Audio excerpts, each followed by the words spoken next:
We haven't mentioned my favorite character, which is the chinchilla, but maybe a esteemed audience will discover the chinchilla on their own.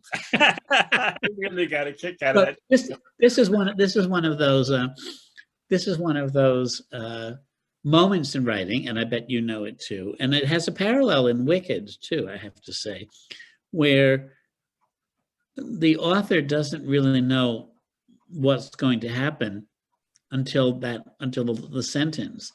Um, and I don't think it gives too much away to say that Cress runs into a skunk, uh, and the skunk is sort of hoity-toity and putting on airs, and Cress is a humble garden variety rabbit, and the skunk is preening and saying she's going to the opera, and she says to Cress and her workaday mother, notice my lorgnette, which is that the kind of glasses what we wear them on a stick. Ooh, I see. You can almost go like this. Oh, I see. Notice my lorgnette, says the skunk. Notice my chinchilla. And she clumps up her collar. And at that moment, the chinchilla, lifts its head off her collar and says, hi. And I didn't know the chinchilla was going to be alive until it said, hi. I thought, oh my gosh, she's wearing a live chinchilla. This is one of the great things about writing is to not to over master your material, to be relaxed with it, to let it be playful with you as you are playful with it. Now, I said I had a similar experience to this in writing Wicked, and I will briefly tell you about it. When I was writing Wicked, the first draft, I had gotten past the Green Witch's birth and her early childhood, and I was starting the next section in which the girl called Galinda, came to be known Glinda later, is on a railroad car on her way to university. She's going off to college, and she's traveling alone in a railway car. And she's looking at herself she's a little bit like Lady Agatha. She's looking at herself out the mirror, thinking how beautiful she is. And she's enjoying how pretty she is in the reflection. She's not looking at the landscape. She's not looking at anything she's never seen before. She's just looking at herself because she's kind of self-obsessed, the way some people can be, especially at that age.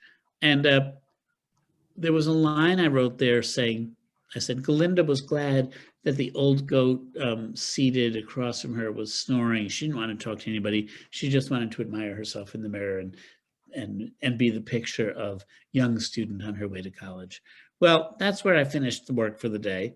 And the next day, I picked up my manuscript. Now I was writing on the computer. And I always read a few pages beforehand so I can get in the role and remember what the mood is like and what the tone is like and see where I'm going. And I got to that sentence, she was glad that the old goat in the seat across from her was snoring because she didn't want to have to talk to anybody. And I thought to myself, oh my goodness, that's not a sleazy old man with cigar ash on his lapel. That's a goat. That's a goat, an animal. And there's an animal in this carriage with her, and he's sleeping, and he's going to wake up and talk to her. Oh my gosh, I didn't know there were going to be talking animals in this book, and I didn't until that line. And if you go back and reread Wicked, you see there's not a word said about talking animals until Galinda's in that train carriage, and Dr. Dillamond, who it turns out to be, opens his eyes and asks her what's she doing, why is she traveling alone, and where is she going. And so that's what I mean about being playful with your ideas.